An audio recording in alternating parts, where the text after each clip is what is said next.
ladies and gentlemen, we can't give up. We cannot give up. In Washington, we're going to hold the line. We will hold the line.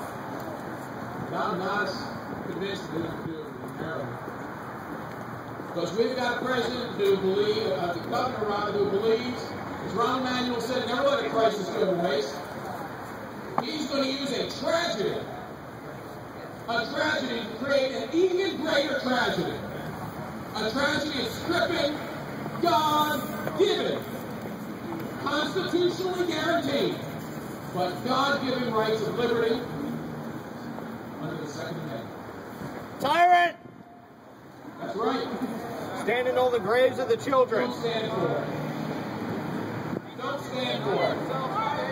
Maryland was called Free State. Also, the old wine state. Who said old wine state? You know why? Because a group of Marylanders held the line. Held the line to preserve this country. And it's our job to do it again. And this is the line. This is the line that's going to stand between freedom and tyranny in Maryland.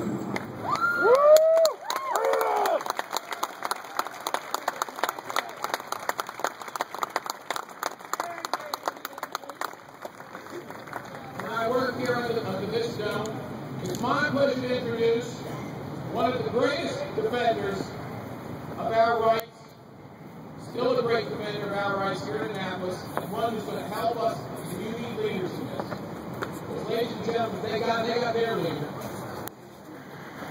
We need leaders. It's been a pleasure to work beside Nancy Jacobs, one of the greatest defenders of our freedoms here in Maryland.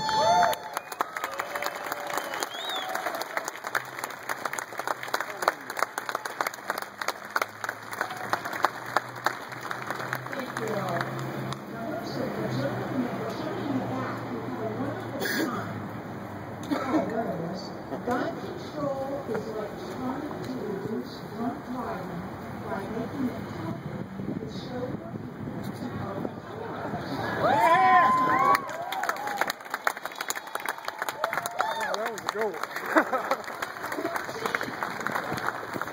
Let's put that sign with a picture all over Facebook. And the parallels are 100% true.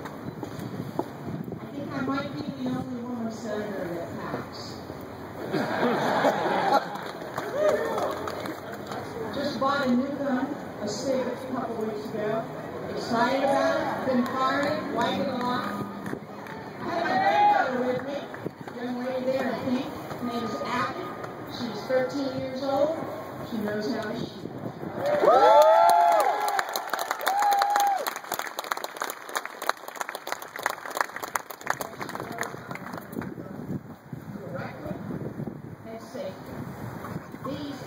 This is how we need to raise our children. Not to be afraid. Not to want to take people's rights away from them. The people down here don't know the difference between a magazine and the Sunday Sun.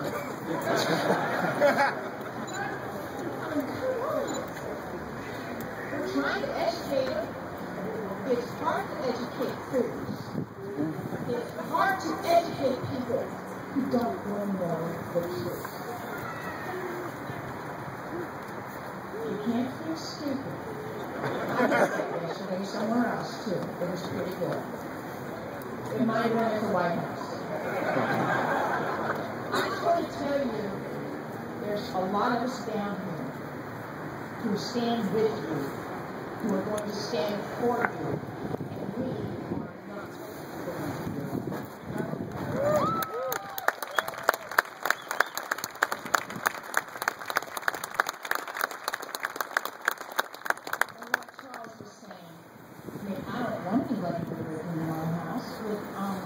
They will be surprised.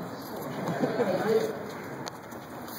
And to say that we can't have magazines with more than 10 pages.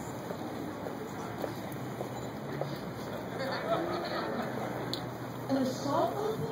Oh, come on, that's a bogus term. Yep. We haven't had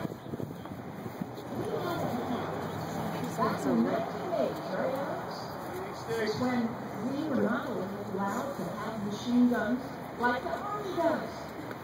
These so-called assault weapons are like what those, they're cosmetic. They're not shields. Push, pull the trigger once, it fires. Pull the trigger twice, it fires. Just like my mind. Am I creative? Am I creative? Right. We need to be down there. Down here, you need to be hollow. You need to shut down the system. And now, you have got to. And you need to be calling those senators and delegates that don't know you. That your Second Amendment right is your Second Amendment. We have got to stop them. The only way we are going to stop them is to educate them. I'm not sure if they're educated, but we need to do it. We need to show them. We need to make them understand we are law-abiding citizens.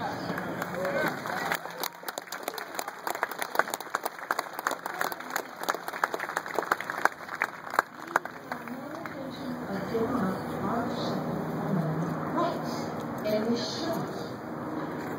I want to thank each and every one for being here. I stayed down overnight with my granddaughter so I can be here today rather than go home because I believe in what you all believe. And they're going to help me because I will not give up. God bless you. God bless you.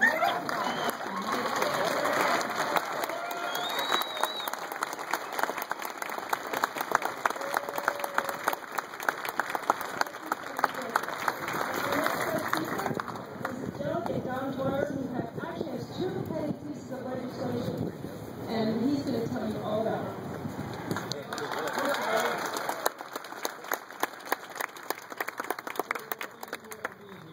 It matters. It really, really matters.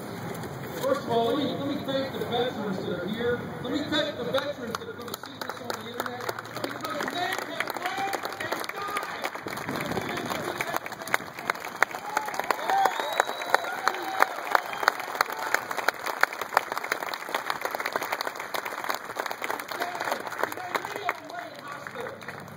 Not cared for, substandard treatment. We should be ashamed as a nation, ashamed of how we treat our veterans and how those who have fought and fled for us, again, for the freedoms that we tend to take for granted. But ladies and gentlemen, this is the most important freedom that we have, because without it, we don't have any other freedom.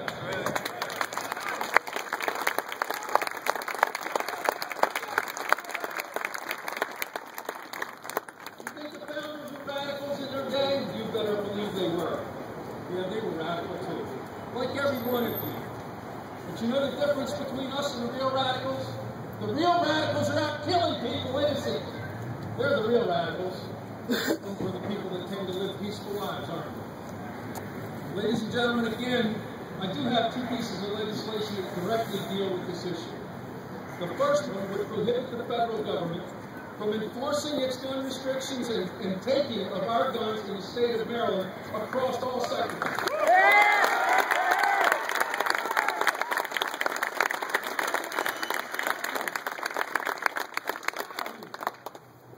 My bill will get a hearing, but my bill will likely not even come out of the chairman's drawer for a vote because of the man who lives in the mansion behind us.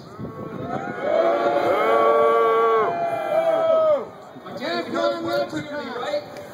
When the voice of the people is silenced, it's tyranny. When the voice of the people will clearly be silenced in the House Judiciary Committee and in the Senate Judicial Proceedings Committee, no matter what we want. So the question is, are you going to fight? Because if you don't think this is a fight, you are sadly mistaken.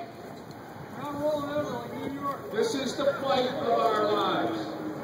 It's the fight.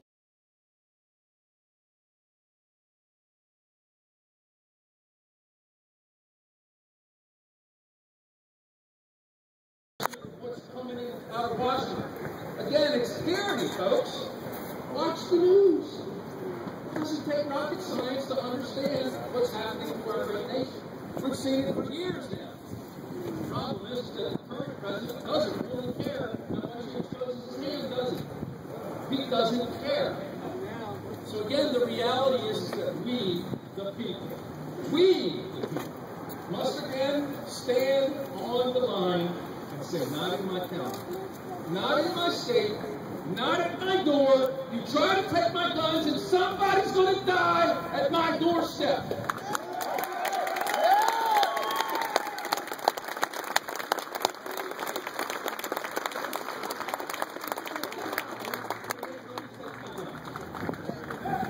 And I would believe that most of you standing here will have the same courage to do what you need to do to protect and defend your God-given right to protect yourself, your family, your friends, and your country from tyranny.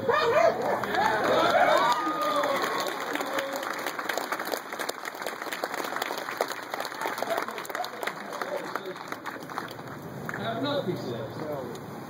That is that I don't know how many of you have experienced this, but there are certain locations throughout the state that when you go to buy ammunition, they slide a note in front of you. And they ask you to fill out certain information pertaining to you and the size round that you happen to buy at that particular place that sells ammunition. I have a bill in my pocket that I will be introducing within the next 2 weeks that will prohibit anyone in the state who sells ammunition from collecting your personal information so that they can go and determine what firearms you have in your home that may or may not be registered.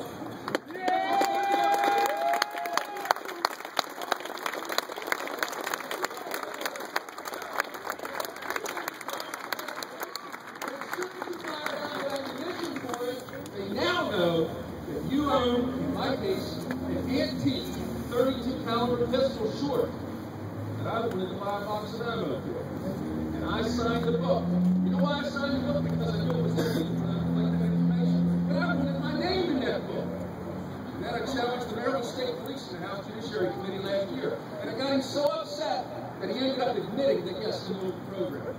And now I'm coming after the program.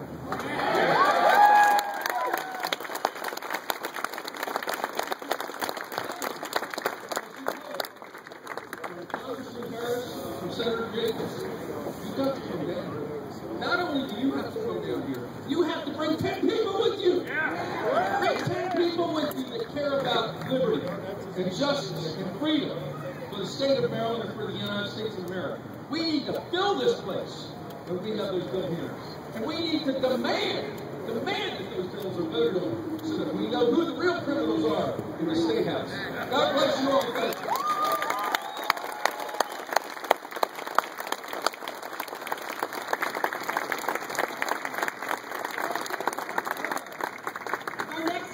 Our next guest speaker is David Bundy.